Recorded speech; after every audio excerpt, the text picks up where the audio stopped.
Hello friends, welcome back to my YouTube channel defence study 2.0। मैं प्रभात भाटी आप सभी के सामने प्रेजेंट कर रहा हूँ रेशो एंड प्रोपोर्शन। तो आप सभी को पता है कि रेशो एंड प्रोपोर्शन यानी कि अनुपात तथा समानुपात एक इम्पोर्टेंट चैप्टर है आपकी एग्जाम की दृष्टि से। इस चैप्टर से रेशो एंड प्रोपोर्शन से 1 नंबर का आपको क्वेश्चन पूछा जाता है बेसिकली आपके वाई ग्रुप में, और हर एक कंपटीशन एग्जाम में यहाँ से आपको क्वेश्चन देखने को जरूर मिलेगा। और वाई ग्रुप में जो यहाँ से क्वेश्चन देखने को मिलेंगे वे कहाँ से मिलेंगे, वे आपके यहाँ से तो इसके बेसिक से ही मिलेंगे देखने के लिए ज़्यादातर आपको, या फिर इसमें आयु वाले एज वाले क्वेश्चन आपको देखने को मिलते हैं एग्जाम में, या फिर आपके इसमें मिश्रण वाले क्वेश्चन भी देखने को मिल जाते हैं। लेकिन बेसिकली ज़्यादातर इसके यहाँ से बेसिक से ही क्वेश्चन बनते हैं, और बेसिक से बहुत इंटरेस्टिंग मतलब ज़्यादातर जो बेसिक से जो क्वेश्चन बनते हैं ना, बिल्कुल सरल तरीके से बिल्कुल कॉन्सेप्ट पर आधारित हुए क्वेश्चन होते हैं, जो आपको यदि आपको थोड़ा सा भी कॉन्सेप्ट आपका क्लियर है तो आपका जो भी क्वेश्चन होगा वो एकदम से आप उसे हल कर पाओगे। तो देखिए शुरू करते हैं अपने चैप्टर रेशो एंड प्रोपोर्शन, अनुपात और समानुपात को। तो देखिए मैं पहली बात तो मैं आपको बता दूं कि अनुपात और समानुपात होता क्या है। देखिए अनुपात, मान लीजिए कि आपके पास आपको सवाल ने गिवन है आपके पास ए अनुपात बी, ए अनुपात आपको गिवन है अनुपात बी 10 अनुपात 20, 10 अनुपात 20। देखिए ये जो ए अनुपात बी आपको जो गिवन है 10 अनुपात बी, ये आपकी रियल वैल्यू नहीं होती है। सबसे पहले तो आप मेरी बात समझने की कोशिश करिए, मैं कह रहा हूँ कि ए अनुपात बी आपकी रियल वैल्यू नहीं होती है, ये आपका पूर्ण मान नहीं होता है। यानी कि आपके पास जितनी ए की वैल्यू है वो 10 नहीं है, एक बी की जो वैल्यू है वो 20 नहीं है। इसका सीधा सीधा सा कॉन्सेप्ट है, मैं समझा रहा हूँ, मेरी बात बिल्कुल ध्यान से सुनने की कोशिश करिए। मैं कहना क्या चाह रहा हूँ, देखिए मैं कहना चाह रहा हूँ कि ये जो मैंने लिखा है ए अनुपात बी बराबर 10 अनुपात 20, तो मैं बस ये कहना चाह रहा हूँ कि यहाँ से आपने क्या अंदाजा लगाया कि ए का मान कितना है 10 है, लेकिन मैं यही कहना चाह रहा हूँ कि ये ए का मान 10 नहीं है। यहाँ पे ए का पूर्ण मान नहीं दिया हुआ है, यहाँ पे ए का क्या मान नहीं दिया हुआ है, पूर्ण मान नहीं दिया हुआ है। जैसे सपोज करें कि आपके फादर ने यानी कि आपके पिताजी ने आपको कितने 100 रुपये दिए कि भाई ले 100 रुपये ले, और वहाँ पे किसी बाजार में जाके किसी दुकानदार को ये 100 रुपये दे दिए, ठीक है। ये आपके पिताजी ने आपको घर से देके भेजा, लेकिन रास्ते में आपका दोस्त मिल गया, उसने आपसे 10 रुपये उधार ले लिए, तो आपके पास कितने रुपए बचे, 90 रुपये बचे। तो आपने वे 90 रुपये जाकर दुकानदार को दे दिए, 90 रुपये जाकर क्या दुकानदार को दे दिए। तो अब जो वो 90 रुपये आपने दिए ना, वो आपकी वो वैल्यू नहीं थी जो आपके पापा जी ने आपको दिया था। आ रही नहीं समझ में, दुकानदार तो और रख लेगा, तुम तो मान लोगे कि ए की वैल्यू यहाँ से 10 है, लेकिन ये 10 जो है वो जो 90 रुपये थे वो वैल्यू नहीं थी जो आपके फादर ने आपको दी थी। यानी कि जो रियल वैल्यू थी उसकी वो कितनी थी, वो 100 रुपये थी। तो उसमें से कुछ ना कुछ चीज निकली थी, तब उसके पास 90 बचा था। तो मैं यही तो कह रहा हूं कि वो जो रियल वैल्यू है ए की, उसमें से कुछ ना कुछ निकला हुआ है जब जाके ये 10 बचा है। अब मैं कह दूं कि वो चीज क्या निकली हुई है। यदि आपने मेरी एचसीएफ और एलसीएम की वीडियो नहीं देखी तो आप जाइए प्लेलिस्ट में और एलसीएम एचसीएफ की सारी वीडियो देख लीजिएगा, क्योंकि वहां से ही रेशो एंड प्रोपोर्शन का कॉन्सेप्ट है। क्योंकि इससे जो वो संख्या निकली होती है ना, वो जो 10 रुपये आपके निकले, वो मैं क्या कह सकता हूँ कि वो क्या चीज़ निकली हुई है, वो है हमारा HCF। तो मैं कह सकता हूँ कि इन दोनों संख्याओं में से कुछ ना कुछ HCF हमारा निकला हुआ है। जो इसकी रियल वैल्यू है उस रियल वैल्यू में HCF भी था और इसमें HCF नहीं है। यानी कि अभी मेरी बात समझ में नहीं आ रही होगी, जैसे ही सवाल करेंगे सारी बात आपको समझ में आ जाएगी, आपका बिल्कुल क्लियर हो जाएगा। देखिए मैं कह रहा हूँ कि कोई संख्या है, मान लीजिएगा हमारी संख्या है 8 और 4, 8,4। यदि मुझे इसे रेशो एंड प्रोपोर्शन में लिखना है तो मैं इसे कैसे लिखूंगा, पहले तो मुझे ये बता दीजिएगा। इसे यदि मुझे रेशो में लिखना है, रेशो में अनुपात में लिखना है, तो मैं इसको कैसे लिखूंगा। देखिए मैं इसको काट दूंगा, काट किस चीज़ से दूंगा भाई, 4 से कट रहा है, 4 दूनी 8 और 4 एकम 4। मैं इसे ऐसे लिख सकता हूँ, नहीं लिख सकता, 2 अनुपात 1, जी बिल्कुल लिख सकता हूं सर। अब मैं ये कह दूं कि मैंने किससे काटे थे, 4 से काटे थे। यदि मैं ये कह दूं कि हमारी जो अनुपात है उसमें यदि मैं किसी HCF का गुना कर दूं, HCF की क्या कर दूं, गुना कर दूं, तो मेरी संख्याएं बन जाती है। आई बात समझ में। यदि मैं अनुपात में HCF का गुना कर दूं तो मेरी संख्या बन जाती है। यही तो कह रहा हूं मैं, 4 दूनी 8 और 4 एकम 4। देखिए संख्या थी या नहीं थी, 4,8 संख्या थी नहीं थी, बन गई। मैं कह दूं कि किसी संख्या में से मैं उसका HCF निकाल दूं तो मेरे क्या मिल जाता है, मुझे अनुपात मिल जाता है। यानी कि अनुपात एक ऐसी संख्या है, अनुपात एक ऐसी चीज है जिसमें से क्या HCF निकला हुआ होता है। ठीक है, HCF को निकाल के जो चीज बचती है वो क्या बचती है, हमारी अनुपात बचती है। देखिए ये तो था इसका बेसिक। जिस किसी को समझ में आया ठीक है, ना समझ में आया तो वीडियो को रिवर्स करके दोबारा से देख ले, बिल्कुल अच्छी तरीके से समझ में आ जाएगा। तो देखें, यदि मैं किसी भी संख्या में, अब देखें हमारी जो आपने सिंप्लीफिकेशन पढ़ा होगा, फ्रैक्शन पढ़ा होगा, बोर्ड मास के रूल भी पढ़े होंगे आपने, उसके अनुसार जो हमारे जो मेन जो चिन्ह होते हैं वे क्या होते हैं, प्लस होता है, माइनस होता है, गुना होती है और भाग होती है। 4 चिन्ह ये होते हैं हमारे मेन चिन्ह होते हैं। ये आप बचपन से ही पढ़ते आ रहे होंगे, लेके जब से आपका एडमिशन स्कूल में हुआ होगा। देखिए A अनुपात B है, तो मैं इसे कैसे लिख सकता हूँ कि A/B बराबर 10/20, ये लिख सकता हूँ या नहीं लिख सकता। अब मैं इसको काट देता हूँ कि 10 एकम 10, 10 दूनी 20, तो मेरा A/B क्या आ गया, A/B आ गया मेरा 1/2। देखिए यदि मैं कहूँ कि किसी भी अनुपात में मुझे किसी चीज़ की गुना करनी है तो मैं उसमें गुना उसकी डायरेक्ट कर सकता हूँ। नहीं आई बात समझ में? मैं कह रहा हूँ कि A/B का जो है, इसमें यदि मैं 2 की गुना करूँ तो मैं इसमें डायरेक्ट गुना कर सकता हूँ। 2 एकम 2, 2 दूनी 4, काट दिया 1/2। ठीक है, आई बात समझ में? यानी कि यदि मैं किसी भी अनुपात में किसी से भी गुना करूं तो उसके मान पर कोई प्रभाव नहीं पड़ता। देखिए पढ़ा क्या, 1/B का मान क्या था, 1/2 था। मैंने 2 से गुना कर दी तो 2 एकम 2, 2 दूनी 4, ये फिर कट के 1/2 आ गया, आगे नहीं वही वैल्यू आ गई। तो मैं कह सकता हूं कि यदि मैं किसी भी अनुपात में किसी संख्या से गुना करूं तो अनुपात पर कोई प्रभाव नहीं पड़ता। जी आई बात समझ में? नहीं पड़ा ना प्रभाव? जी बिल्कुल प्रभाव नहीं पड़ा। आ जाइएगा आगे, A/B की वैल्यू क्या थी सर, 1/2। अब मैं कह दूं कि किसी भी अनुपात में मैं किसी भी चीज़ से डिवाइड कर दूं, किसी भी चीज़ से डिवाइड कर दूं तो भी अनुपात पे कोई फर्क नहीं पड़ेगा। कह सकता हूं या नहीं कह सकता? 1 आ गया, गुना ऊपर होगी तो कितना है जी, 1/2 आ गया। आई बात समझ में? यानी कि किसी भी अनुपात में किसी भी संख्या से गुना करने पर या किसी भी अनुपात में किसी भी संख्या से भाग करने पर उसके मान पर कोई प्रभाव नहीं पड़ता। ये तो था पहला कॉन्सेप्ट कि किसी भी अनुपात में किसी भी चीज़ की गुना करो या किसी भी चीज़ की भाग करो, उस पर कोई प्रभाव नहीं पड़ेगा। देखिए ये तो था आपका मल्टीप्लाई और डिवाइड का। अब देख लीजिए कि मैं बताता हूँ आपको, 4 सिग्नेचर हमने पढ़े थे, 4 साइन पढ़े थे हमने, कौन कौन से, गुना, भाग, जोड़, घटा। तो अभी हमने देखा कि गुना और भाग करने पर अनुपात में कोई प्रभाव नहीं पड़ता। यदि मैं A/B कितना आया था हमारे यहाँ से, 10 एकम 10, 10 दूनी 20, 1/2 आया था। यदि मैं A/B मान कितना सर, 1/2, यदि मैं इसमें कोई संख्या ऐड कर दूं तो ऐड कर दिया मैंने, ऊपर भी 2 ऐड कर दिया, इधर भी 2 ऐड कर दिया, तो मेरा मान क्या हो गया, 3/4। अब देखिए मान बदल गया या नहीं बदला, 1/2 से 3/4 हो गया या नहीं हुआ। मैंने किसी चीज़ की गुना करी थी, मान बदला था, नो चेंज था। किसी चीज़ की डिवाइड करी थी, मान बदला था, नो चेंज था। लेकिन जैसे ही मैंने किसी भी रेशो में कुछ चीज़ जोड़ी तो उसका मान बदल गया एकदम। ठीक है, अब आ जाओ 1 मिनट, एक चीज़ और देख लो। A/B बराबर 1/2 था, मैंने इसमें से कुछ चीज़ घटा दी तो देखियो क्या हुआ, -1/0। एकदम मान बदल गया या नहीं बदला? बदल गया सर, बिल्कुल बदल गया। तो मैं क्या ये कह सकता हूँ कि किसी भी रेशो में किसी भी चीज़ की गुना और भाग करने पर उसका मान में कोई परिवर्तन नहीं होता? कह सकता हूँ ना, मैंने भी आपको प्रूफ भी करके दिखाया। अब मैं कह रहा हूँ कि किसी भी रेशो में मैं कुछ भी ना जोड़ सकता हूँ ना घटा सकता हूँ, बिल्कुल डायरेक्ट ना मैं उसमें कुछ जोड़ सकता हूँ और ना कुछ घटा सकता हूँ। ये एक आपको याद रखना है कि यदि आपको उसमें कुछ चीज़ जोड़नी है या फिर कुछ चीज़ उसमें आपको घटानी है तो उसमें आपको डायरेक्ट जोड़ना या डायरेक्ट घटाना नहीं पड़ेगा। उसमें आपको रेशो वाले में पहले x लगाना होगा या फिर r मानना होगा, कोई भी ऐसा मानना होगा कि वहाँ पे कुछ ना और कुछ भी थी, क्योंकि यार वो उसकी रियल वैल्यू नहीं थी। तो हमें रियल वैल्यू पता करने के लिए उसमें क्या की गुना करनी होती है, HCF की गुना करनी होती है। तो मैं इस x को HCF बोल सकता हूँ, नहीं बोल सकता?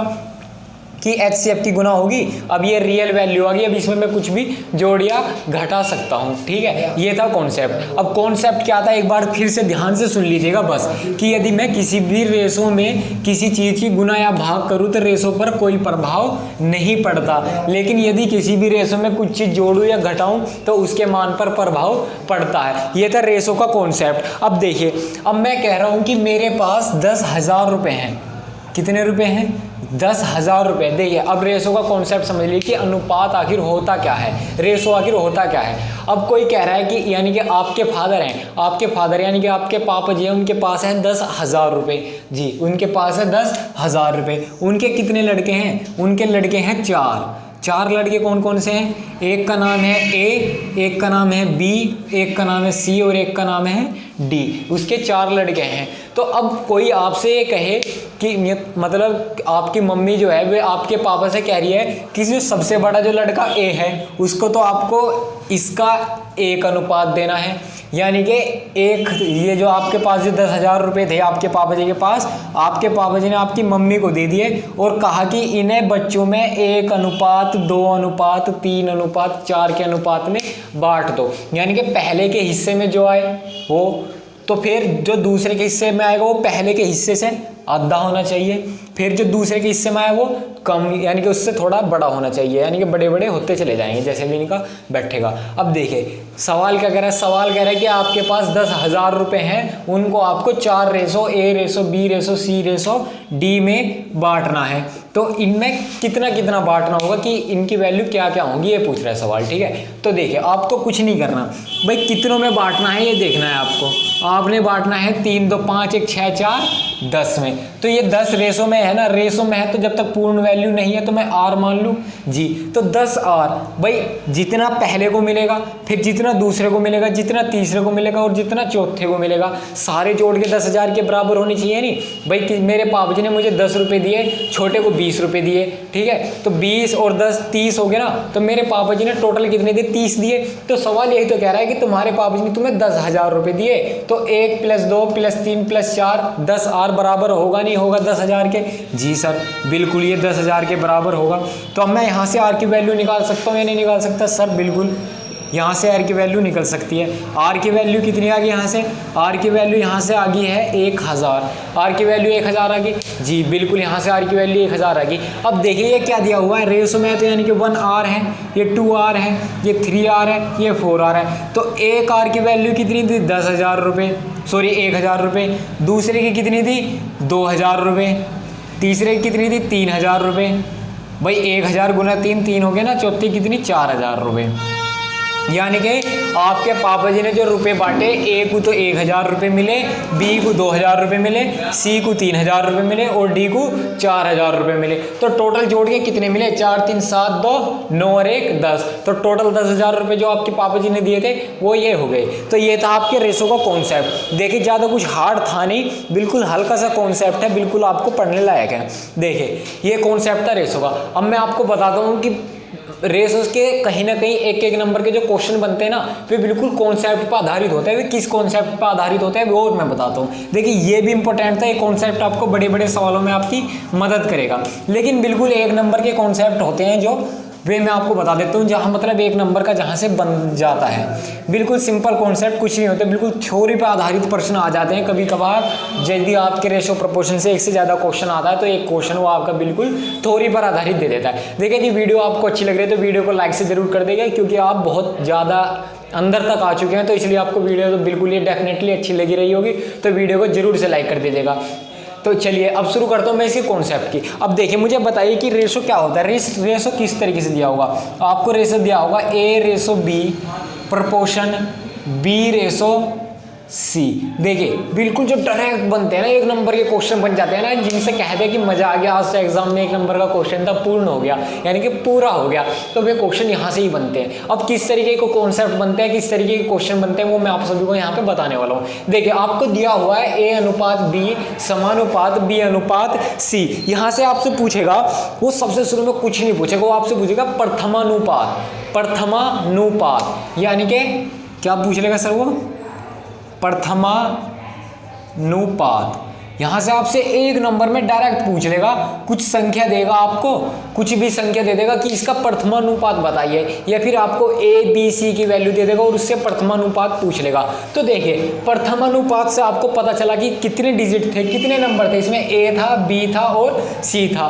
3 वे थे हमारे, 3 जो आपके इंग्लिश के वर्ड जो थे 3 डिजिट में दिए हुए थे, यानी कि 3 नंबर्स थे यहाँ पे, ए था, बी था और सी था। तब प्रथमानुपात क्या होगा भाई, अंग्रेजी जो वर्णमाला होती है उसमें प्रथमानुपात यानी कि प्रथम पे जो आता है वो क्या होता है, ए होता है ना। तब प्रथमानुपात आपका क्या हो गया, ए हो गया। तो यानी कि यहाँ से क्या पूछ रहा है, इनसे ये पूछ रहा है ए की वैल्यू। ठीक है सर, ए की वैल्यू पूछ रहे हैं यहाँ से। देखिए होता क्या था, मैं आपको बता दूं कि इन दोनों की गुना अंदर के अंदर होती थी और बाहर को की गुना बाहर होती थी। ये आपने कॉन्सेप्ट बहुत अच्छी तरीके से पढ़ा हुआ होगा। 7वीं 8वीं क्लास में बहुत सारे क्वेश्चन है जो यहाँ से बनते हैं, इसी कॉन्सेप्ट से बनते हैं कि अंदर को की गुना अंदर, बाहर को की गुना बाहर। अब यदि आप 7वीं 8वीं क्लास बिना करें यहाँ तक पहुँच चुके हैं तो यार आपको बहुत ज़्यादा मेहनत की जरूरत है, नहीं तो 7वीं 8वीं तो आप सभी ने की होगी। तो अंदर को की गुना अंदर, बाहर को की गुना बाहर। तो जब बाहर को की गुना बाहर करेंगे तो ए सी हो गया, a इंटू सी हो गया, बराबर क्या हो गया बी स्क्वायर। तो प्रथमानुपात क्या था मेरा, ए था। तो यानी कि मुझे किसकी वैल्यू निकालनी थी, यहाँ से ए की वैल्यू निकालनी थी। तो ए की वैल्यू यहाँ से क्या हुई, ए की वैल्यू आ गई आपकी बी स्क्वायर अपॉन सी। देखिए ये आपका फॉर्मूला बन गया। ये फॉर्मूला बस कुछ नहीं आपको याद रखना है। मैंने आपको कॉन्सेप्ट बता दिया कि किस तरीके से मैंने ये फॉर्मूला निकाला है। आपको भी ये फॉर्मूला मतलब बस डायरेक्ट याद रखना है कि आपसे यदि प्रथमानुपात पूछता है तो प्रथमानुपात होता है ए बराबर बी स्क्वायर अपॉन सी। क्या होता है, ए बराबर बी स्क्वायर अपॉन सी। याद करना है, थोड़ी सी अपनी कैचिंग पावर जो है थोड़ी सी बढ़ा लीजिएगा, क्योंकि एग्जाम नजदीक आ रहे हैं यार, तो थोड़ी आपको मेहनत तो करनी पड़ेगी। देखिए अब इससे प्रथमानुपात पूछ लिया, अब यहाँ से आपको ये द्वितीय अनुपात भी पूछ सकता है। क्या पूछ सकता है, द्वितीयानुपात। अब द्वितीयानुपात क्या होता है वो भी मैं बताऊंगा, टेंशन लेने की जरूरत नहीं, बस 1 मिनट बस वीडियो में बने रहे। द्वितीयानुपात क्या होता है, देखिए अब आपने प्रथमानुपात निकाला, यानी कि अंग्रेजी वर्णमाला में जो वर्ड जो सबसे शुरू में आता है वो कौन सा था, ए था।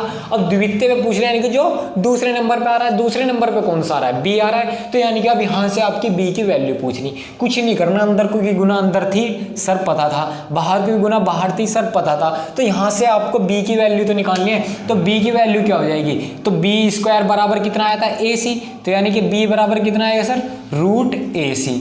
ये आपको द्वितीय अनुपात है। यदि आपको द्वितीय अनुपात कहीं भी कुछ चीज पूछ रहा है तो वहां पे आपको क्या दिया होगा, b बराबर रूट ए सी। देखिए सवाल किस तरीके से बनते हैं वो मैं आपको बता देता हूँ। आपसे वहां कह देगा कि आपको कोई भी प्रथम पद दे दिया कि प्रथम पद 14 है और एक पद 14 है और एक पद 15 है, तो इसका द्वितीय अनुपात निकाल के बताओ। तो 14 दे दिया, 15 दे दिया, यानी कि ए की वैल्यू दे दी, सी की वैल्यू दे दी, यहाँ से बी पूछ लिया, तो डायरेक्ट क्वेश्चन बन जाते हैं। एक नंबर के डायरेक्ट क्वेश्चन बनते हैं। ये आपकी बुक्स में भी बहुत हैं। तो थोड़े से यहाँ से भी क्वेश्चन बनते हैं। तो और इसका कॉन्सेप्ट चल रहा है, बिल्कुल बेसिक चल रहा है, तो इसलिए बिल्कुल बेसिक सीखते हैं हम इस वीडियो में। तो यहाँ से भी 1 नंबर का कॉन्सेप्ट आपका बन जाता है। अब देखिए ए बी और अब क्या बचा, सी। भाई प्रथम हो गया, द्वितीय हो गया, तो तृतीय अनुपात भी तो कहीं ना कहीं होगा जी, बिल्कुल होगा, क्यों नहीं होगा, तृतीय अनुपात भी होगा। तृतीय अनुपात, अब तृतीय अनुपात क्या होगा वो मैं आपको बता देता हूँ। तृतीय अनुपात, अब देखिए एक हो गया प्रथम अनुपात, बी हो गया द्वितीय अनुपात, और सी क्या होगा, सी होगा आपका तृतीय अनुपात। तो यहाँ से अब आप सी की वैल्यू नहीं निकाल सकते क्या, ए इंटू सी कितनी आई थी, बी स्क्वायर। तो सी की वैल्यू क्या आ जाएगी, बी स्क्वायर अपॉन ए, समझ रहे ना, हाँ बी स्क्वायर अपॉन ए, ये आ गया आपकी सी की, यानी कि आपका प्रथम अनुपात निकल गया, द्वितीय अनुपात निकल गया और आपका तृतीय अनुपात निकल गया। देखिए ये आपके कॉन्सेप्ट थे, बिल्कुल डायरेक्ट क्वेश्चन बन जाते हैं यार कभी कभी कि बी की वैल्यू दे दी आपको, ए की वैल्यू दे दी और आपसे कह देगा कि इसका तृतीय अनुपात ज्ञात करो, या ए सी की वैल्यू दे दी, द्वितीय अनुपात ज्ञात करो, प्रथमानुपात ज्ञात करो। डायरेक्ट नंबर 1 नंबर के क्वेश्चन बनते हैं। तो देखा इतने से कॉन्सेप्ट से बस यही तो 3 याद करने। और यार छोड़ो, मैं तो ये कहता हूं कि याद करने की जरूरत क्या है, मैं कहता हूं कि concept is the power, concept is the power. जब तक अपने पास कॉन्सेप्ट है ना यार, कुछ चीज हमें याद करने की जरूरत है ही नहीं, बस कॉन्सेप्ट आपको एक बार देखना है, एक बार सीखना है कि कॉन्सेप्ट आखिर कॉन्सेप्ट कह क्या रहा है, ये तो देख लीजिएगा। कॉन्सेप्ट ने कहा था कि अंदर को की अंदर गुना, बाहर को की बाहर गुना, बस तो कुछ नहीं करना। हमारे पास ए है, बी है, सी है, अंदर को की अंदर गुना कर दी, बाहर को बाहर। अब मुझे बताइए कि मैंने इसी कॉन्सेप्ट से, इसी लाइन से 3 फॉर्मूले बनाए या नहीं बनाए। भाई ए पूछ रहा तो ए बराबर बी स्क्वायर अपॉन सी, बी पूछ रहा तो बी बराबर रूट ए सी, सी पूछ रहा तो सी बराबर बी स्क्वायर अपॉन ए, बताइए इसी लाइन से बनाए नहीं बनाए। तो बस कुछ नहीं करना है यार, कॉन्सेप्ट इज द पावर। तो कॉन्सेप्ट सीख लीजिएगा, आपको कुछ चीज़ रटने की जरूरत नहीं पड़ेगी, जिंदगी भर रटने की कुछ जरूरत नहीं पड़ेगी। और यदि कॉन्सेप्ट ही आती है तो ट्रिक ले लो यार। ट्रिक का मैं फिर से बताता हूँ, ट्रिक इतनी ही है जितने आपकी प्रैक्टिस है। जिस दिन प्रैक्टिस छूट गई उस दिन ट्रिक भी गई। और भाई प्रैक्टिस एक ऐसी चीज़ है, यदि आपको कॉन्सेप्ट याद है ना और प्रैक्टिस आपकी उस चीज़ के ऊपर है तो यार मैं तो मानता हूँ कि आप एक भी क्वेश्चन एग्जाम में गलत नहीं कर सकते। एक भी question full by full marks लाओगे आप। और जो हमारा भी टारगेट है कि फुल बाई फुल लाने का। और लाएंगे कैसे यार, आप ये रट के थोड़ी ना लाएंगे, कॉन्सेप्ट पढ़ते ना, अपना कॉन्सेप्ट याद करो बस। फुल बाई फुल कैसे नहीं आएंगे यार, बिल्कुल आएंगे। अब देखिए, अब सर किसी के मन में ये भी तो डाउट आ गया होगा कि सर प्रथमानुपात हो गया, चलो अच्छी बात है, द्वितीयानुपात हो गया, चलो अच्छी बात है, तृतीयानुपात हो गया, ये भी अच्छी बात है, लेकिन सर चतुर्थानुपात भी तो पूछ सकता है वो। क्योंकि यार चतुर्थानुपात क्यों पूछ सकता है, क्योंकि यहाँ पे अब क्या तो हमने बी भी ले लेते, अब वो डी तक भी तो दे सकता है, क्योंकि चार डिजिट थे इसमें, इस फॉर्मूले में क्या थे, ए अनुपात बी समानुपात सी अनुपात डी, वो ये भी तो कर सकता है। तो यहाँ से डी भी निकाल लोगे नहीं निकाल लोगे, मुझे बताओ। डी निकाल सकते हो यहाँ से या नहीं निकाल सकते? चतुर्थानुपात यहाँ से निकाल सकते हो या नहीं निकाल सकते? चतुर्थानुपात निकाल सकते हो? जी सर बिल्कुल निकाल सकते हैं। ए की गुना बाहर को गुना बाहर को में, अंदर को की गुना अंदर को में। तो यहाँ से चतुर्थानुपात क्या हो जाएगा? चतुर्थानुपात आपका हो जाएगा यहाँ से ए इंटू डी बराबर बी इंटू सी। तो यहाँ से चतुर्थानुपात यानी कि डी निकालना है। तो डी बराबर कितना हो गया आपका? डी बराबर हो गया बी इंटू सी अपॉन ए, यानी कि बी सी अपॉन ए।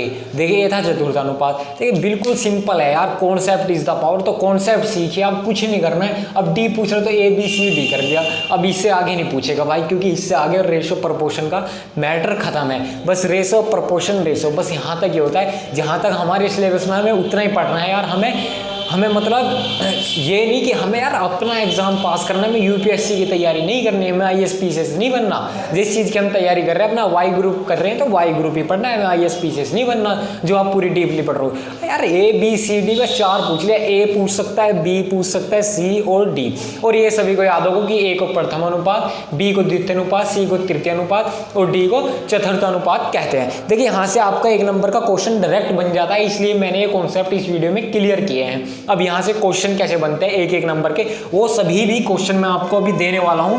आपसे ही पूछूंगा कि यहाँ से क्वेश्चन कैसे बने और किस टाइप के क्वेश्चन बने और इनका आंसर क्या आया, आप सभी को कमेंट करके हमें बताना है। देखिए मैं आपको यहाँ से सवाल दे देता हूँ। सवाल कह रहा है कि 4:13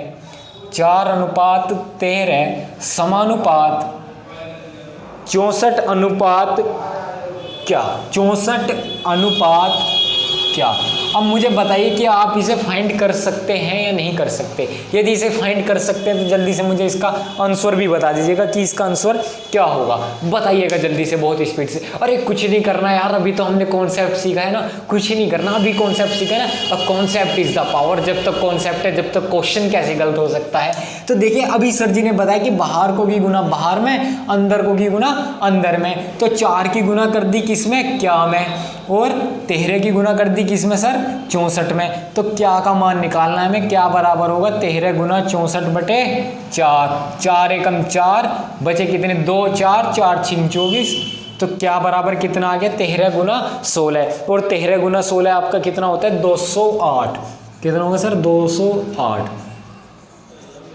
बताइए था कुछ इसमें यार? कॉन्सेप्ट इज द पावर यार, मैं यही तो कह रहा हूँ यार, कॉन्सेप्ट सीख लीजिएगा ना, बिना किसी ट्रिक्स के, बिना किसी भी चीज़ के। आप 1-1 नंबर, अरे यार एग्जाम में है ही क्या, 1 नंबर का क्वेश्चन है। आपको एग्जामिनर, आप खुद ही अंदाजा लगाइए, एग्जामिनर पागल है क्या? उसके मन में मतलब उसके दिमाग में आपके द्वारा जो मतलब आपके प्रति कुछ जहर है क्या उसके दिमाग में? नहीं मेरे भाई, एग्जामिनर पागल नहीं है, एग्जामिनर इतना बेवकूफ़ नहीं है कि वो टाइम तो आपको 30 सेकंड का दे रहा है, क्वेश्चन इतना बड़ा दे दे कि किसी के बाप पे भी ना हो।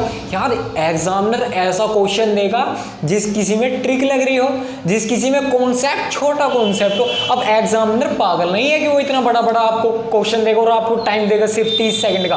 भाई एग्जाम में सिर्फ 30 सेकंड ही मिलते हैं हमें। अब 30 सेकंड में या तो इससे गुना भाग कर लो, इतनी बड़ी, इतना टफ नहीं देगा यार, बहुत बहुत इजी लेवल आता है। वो कहते हैं ना कि जब एग्जाम में बैठते हैं ना किसी, भाई आप रोज टेस्ट दो, आपको कुछ प्रभाव नहीं पड़ेगा, आप रोज टेस्ट दे रहे हो, आपके नंबर बढ़िया आ रहे हैं, और मैं एक दिन आपका एग्जाम करवाने बैठ जाऊं और मैं आपके उन्हीं एग्जाम में से, उन्हीं पैटर्न में से, मतलब जो आपने जो टेस्ट पहले दे दिए है उन्हीं टेस्ट में से एक टेस्ट निकाल के आपके सामने रख दूं उस दिन जिस दिन आप एग्जाम दे रहे हो, तो भैया आप ये 100% क्या 100% श्योर है कि आप उसमें से भी गलत कर दोगे। वो गलत क्यों कर देते हैं कि उस दिन अंदर की फीलिंग्स ऐसी होती है कि यार आज तो पेपर है, आज तो पेपर है, आज तो एग्जाम है, आज तो एग्जाम है, यार क्या हो, पर माइंड को रिलैक्स दो यार, कुछ ही नहीं है, एग्जाम उड़ा देंगे, फाड़ देंगे यार, कुछ नहीं है। बस हमारे साथ बने रहो डिफेंस स्टडी 2.0 के। और वीडियो अच्छी लग रही है तो वीडियो को लाइक जरूर कर दे, और हमारे चैनल पर यदि नए हो तो चैनल को सब्सक्राइब जरूर कर दे, क्योंकि आपके एक सब्सक्राइबर से यार मेरा मोटिवेशन बढ़ेगा, और जितने ज़्यादा सब्सक्राइबर तो यार मेरा मोटिवेशन उतना ऊपर जाएगा, और मेरा मोटिवेशन ऊपर जाएगा तो यार आपको मैं यहाँ से लेके यूपीएससी तक की लेके जाऊँगा। आप टेंशन मतलब कि कॉन्सेप्ट ट्रिक कैसी भी हो ना, ये बस 1 मिनट में, ठीक है जी, 1 मिनट में।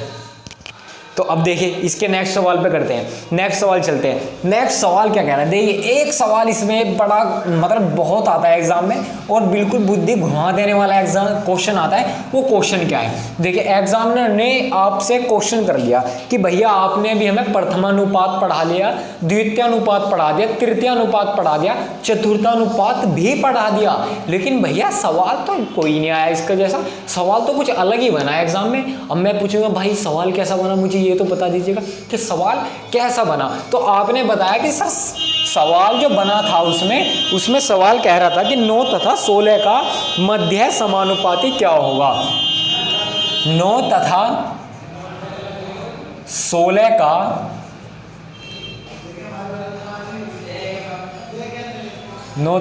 का मध्य समानुपाती क्या होगा। सर आपने कहा कि भैया सवाल तो ऐसा था ही नहीं जैसे आपने बताया, सवाल तो पेपर में तो सवाल ऐसा था कि 9 तथा 16 का मध्य समानुपाती क्या हो गया। अब भाई देख तो जड्डे चढ़ गए, पसीने छूट गए, जाड़ों का मौसम में तो जड्डे चढ़ेंगे और गर्मी का मौसम था तो पसीने छूटेंगे, तो यार वही हालत होगी कि इस सवाल को देख तो ही पसीने से छूट गए। अब यार डर क्यों रहे हो, मैंने प्रथम अनुपात पढ़ाया ना, पढ़ाया है सर, द्वितीय पढ़ाया ना, पढ़ाया सर, तो यार जितना पढ़ाया है ना उसके अंदर से ही एग्जाम आएगा, कहीं बाहर से नहीं लेकर आएगा वो एग्जाम, अंदर यहाँ से ही सोचेगा। कोई ऐसा नहीं कि कोई रोबोट बना देगा कि एग्जाम में ऐसा बना देगा कि बच्चे ना आज तक पढ़ा ना हो, अरे अभी तो पढ़ाया, तुम्हें क्या पढ़ाया सर। अरे बच्चों में ये कह रहा हूँ कि मध्य समानुपाती हम किसे बोलते हैं, द्वितीय अनुपात को हम मध्य समानुपाती बोलते हैं। क्या बात कर रहे हो भैया, अबे हाँ यार बी को हम मध्य समानुपाती बोलते हैं। तो यार इतने छोटे सवालों से कैसे डर रहे हो यार, ये सवाल तो बहुत कम है, जो इनके चांसेस बहुत कम है यार। मैं मतलब बढ़ाई भी कर देता हूँ सवालों की और बिल नीचे भी लेता, इनके चांसेस भी बहुत कम है, लेकिन 1 नंबर से डायरेक्ट क्वेश्चन बन जाते हैं, ठीक है। तो मध्य अनुपात किसको कहते हैं सर, बी को ही हम अपना मध्य अनुपात कहते हैं, यानी कि द्वितीय अनुपात को ही मध्य अनुपात कहते हैं। और सर अभी तो हमने द्वितीय अनुपात का फॉर्मूला पढ़ा था कि बी बराबर √AC होता है, पढ़ा था या नहीं पढ़ा था, पढ़ा था सर, बिल्कुल पढ़ा था, जिसमें 2 पद दिए होते, एक हमें एक 9 एक 16, तो ये क्या A दिया होगा और ये क्या C दिया होगा। तो B बराबर √9 गुना 16 निम्मा कितना होता है सर, √144। तो मैं कह सकता हूँ कि बी की वैल्यू आपकी आ गई 12। देखिए इतने आसान सवाल यार, बिल्कुल कॉन्सेप्ट पे आधारित 1-1 नंबर के जो सवाल होते हैं ना बिल्कुल ऐसी होती है। इतने बड़े सवाल नहीं बनाए गए एग्जामिनर की, इतने बड़े सवाल बना देगा जो आप पे ना हो, या फिर आपको उन्हें करने में इतना टाइम लगे जितना टाइम एग्जामिनर ना दे रहा हो। यार उसको भी वैकेंसी फुल करनी है, 5 से 6 हज़ार भी वैकेंसी होती है, बहुत होती है 5 से 6 हज़ार वैकेंसी भी। आपने एक साथ कहीं खड़े हुए 5 से 6 हज़ार बंदे एक साथ खड़े हुए नहीं देखे होंगे, बहुत होती है, आँख फटती है 5 से 6 हज़ार बंदों को देखने में भी। ऐसे नहीं कि थोड़े से होते हैं, 5 से 6 हज़ार भी बहुत होते हैं, तो उन्हें उन बहुत वैकेंसी को भी तो फुल करना है। हम मेरिट थोड़ी बढ़ा देंगे, नंबर से बढ़ा देंगे, लेकिन ऐसा थोड़ी ना है कि सवाल इतना टफ दे देंगे कि किसी से हो ही ना, ऐसा नहीं होता। बिल्कुल इजी सवाल आते हैं। और देख लीजिएगा आगे कैसे सवाल आएंगे। आप भी क्या कहोगे कि भैया क्या आप झूठ बोल रहे हो क्या, अरे झूठ नहीं बोल रहा यार, ये देख लीजिएगा, मैं दे रहा हूँ अभी आपके वाई ग्रुप में आया हुआ क्वेश्चन है, रिपीटेशन क्वेश्चन दे रहा हूँ आपको, एग्जाम में कम से कम 2 बार तो रिपीट हो चुका है। 4 और 6 का तृतीय समानुपाती क्या है, देख लीजिएगा। सवाल कह रहा है कि 4 और 6 का तृतीय समानुपाती।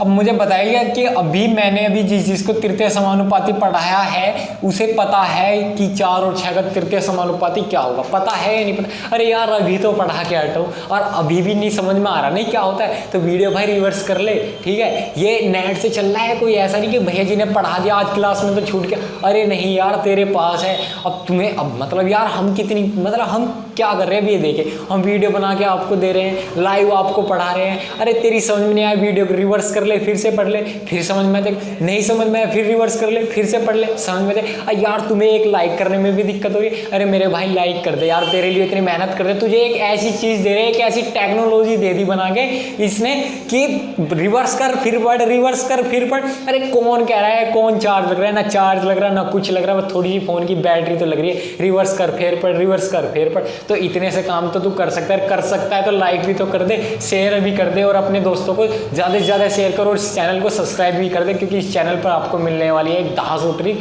दहासो कॉन्सेप्ट के साथ। आइए 4 और 6 का तृतीय समानुपाती, वाह वाह वाह वाह भैया जी, अभी तो हमने तृतीय समानुपाती का फॉर्मूला पढ़ा था। तृतीय समानुपाती यानी कि ए बी यानी कि सी आ गया, हाँ जी। तो सी का फॉर्मूला क्या पढ़ा था सर? सी का फॉर्मूला पढ़ा था सर अभी हमने, सी बराबर होता है b² तो c बराबर, अब b क्या है 6 है तो 6 का स्क्वायर यानी कि 36 अपॉन a क्या है 4 है यानी कि 4, तो 4 नहीं 36, तो c बराबर कितना आ गया, यहाँ से 9 आ गया।